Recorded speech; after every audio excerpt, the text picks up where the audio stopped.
I'm gonna start with the Raiders. Mayock, man, with the reaching, dude. They didn't do it on a wide receiver this year, but they went ahead and reached on with the number 17th pick on Alex Leatherwood, an OT out of Alabama.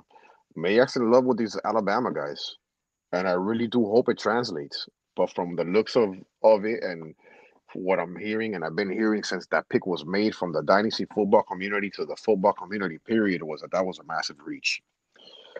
But Gruden's been doing that. That's what he does. And I love Gruden as a coach. Like I like fiery coaches on the sidelines. I like coaches that get in your face. It's just that some of this, I don't get sometimes. Second round with the 43rd pick, they went Trayvon Morig. In the third round, they went Malcolm Coons. And all these guys, Trayvon Morig is a safety out of TCU. Malcolm Coons, linebacker out of Buffalo. So they pretty much went defense with this whole entire draft. In the third round with the 80th pick, they went Divine Diablo, safety, Virginia Tech. Round four, Tyree Gillespie, safety, Missouri. So they're beefing up that defense. It's a lot of safeties, though, man. What are you doing? Yeah. What they're gonna do with all those Oh safeties? no, they're not. I'm not done yet. Hold on. Round five, with the 167th pick, Nate Hobbs, a cornerback, Illinois, another person playing in the back there. You know what I'm saying? So I guess they're not happy with what's going on in their secondary. So they're trying to pick and choose guys that might fit the profile. That's the only guess. And the last round, in the round seven, with the 230th pick, they went with Jimmy Morrissey, center, Pittsburgh.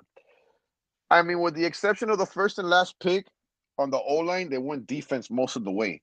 I mean, the Raiders pretty much reached all draft, probably one of the worst drafting teams in the 2021 again, like last year. I don't mean to knock the Raiders. I'm like not trying to knock the Raiders. I'm just this is what I'm reading and this is what I'm hearing. And it's that's all I'm hearing. Mayock's looking like he wants to get fired at this point. I don't know. Like there's not enough negativity. I want to see Brian Edwards and Henry Ruggs ball, man. I want to see this team on all cylinders.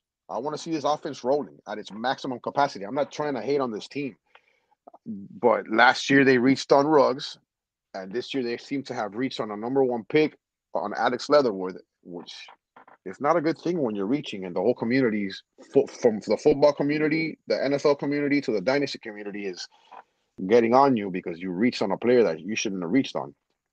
They added Drake, which is a good thing, another element in the backfield. And considering the extra game added this season, I think it adds depth to a backfield that needs it. Carr had some flashes last season. I'm not a big fan of him. I would love to see some more consistency from him. It's definitely needed for that team to go ahead and excel and get to the next level and do what they need to do with the talent that they have. Don't know what to expect after that draft, but they're professionals. We're not the professionals. That's why I'm just going on what I'm listening to, and to be honest with you, I've watched football long enough to know that they reached on Alex Leatherwood. Like it's not a secret. I'm definitely trying to pick up Brian Edwards. I'm on the hype train. I love that guy.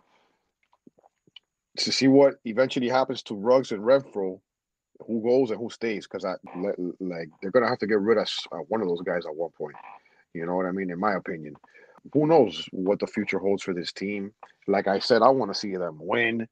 They want to see more fantasy relevance. I mean, Waller's gonna produce for sure, but I want to see the receivers produce, man. I want to see the receivers produce. I want to see Carr throwing bombs. I want to see that offense going off, man. No, and I agree, right? And they're in a division with the Saints, right? And the Saints are not the Saints. I'm sorry, the Chiefs, right? So you need points to score. You need to score points to keep up with them.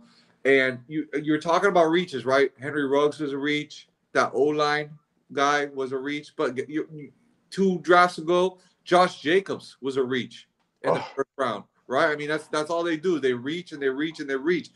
Josh Jacobs, well, that's another Alabama player, right? I mean, he's in love with them. In love he, with them. he's in love with him, and like you said, we're not professionals, so to speak, but we watch football, we read a lot, and what I've learned is if all you're doing is drafting players from big name schools, you're not doing research, right? Because you're just falling in love with the people with the logo on the helmet. Oh, Alabama, Nick Saban. It's a pro ready thing. Let's draft that guy, right? That's not how it works. You know what I'm saying? That's not how it works. Um, I was not a fan of Josh Jacobs. And in fact, I was selling him a lot this offseason. But I'm now still not a fan. I think the hate has gone too far. I think the hate has gone too far, and I hate to be saying this. I cannot believe I'm saying this, but I think Josh Jacobs is now a value. And I say this because one, like you said, there's an extra game that they got going on. Two, people are acting like this guy Kenyon Drake is going to come in and just steal a whole bunch of work from Josh Jacobs, Mm-mm. like as if Kenyon Drake, who's he's an okay player, he's a good player, but he got the starting gig over there in Arizona. He didn't kill the game with that. You know what I mean? So, and from my reading, he's going to be taking a lot of the receiving work, which Josh Jacobs wasn't getting anyways. So it's not like Josh Jacobs is going to go from having all this receiving work and losing it.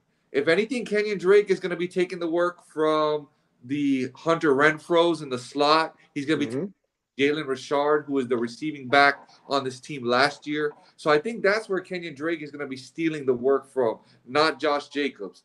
And I don't know how, but I think Josh Jacobs was like the running back 8 last year at some point. So he's now fallen in drafts, and he's still super young. I think he's like 23 years old, maybe 24, but I think he's 23. So I think the hate's gone too far. He's got first round. He's got the first round draft capital. He's young as hell.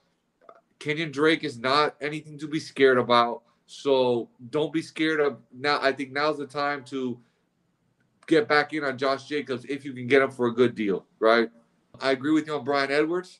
I love that kid. I think he's going to be the number one on this team over Henry Ruggs. I think Henry Ruggs is a speedster. He's the guy who goes down the field. But look at these speedsters that have been going in the first round. John Ross, Philip Dorsett, over and over and over again. NFL teams keep falling in love with these guys who run 4.2s, 4.3s, and they draft them in the first round. And when you can get one of those guys like a Darnell Mooney in the third round or the fourth round, you can do similar things. So I think Bryan Edwards is going to be the alpha on this team. Don't forget that he had a foot injury when he came in, coming from his rookie year. He was not fully recovered from that foot injury. I think that affected him. I think he's going to take a step forward. He's going to be they're already saying he's going to be a starter in three receiver sets. And I think it won't be long before Waller's the number one target and Bryan Edwards is going to be the number 2 target. Only other thing I would say is super flex leagues. Go get Mariota, man. I don't know if you saw that game last year when Carr went down. Mariota balled out. If Carr goes down again this year, he's going to be an instant starter. Mariota is going to be a free agent after this year. He's shown enough, and there's enough bad QB play in this league that I think Mariota could get an opportunity to start somewhere else. And that's how you gain value. I'm not saying he is going to be a starter, but that's how you gain value in these type of leagues is grabbing these guys, these backup guys that nobody's thinking about, who don't understand the contract situation, that don't understand that they're about to become free agents. And there was a lot of talk earlier this year about teams trying to trade for Mariota, but he has a $10 million cap hit, so no one really wanted to pick up that amount of money. So just keep an eye out for that. That's just a little thing. You can get them really cheap out there. People are not thinking that far ahead. So that's all I gotta say on the Raiders.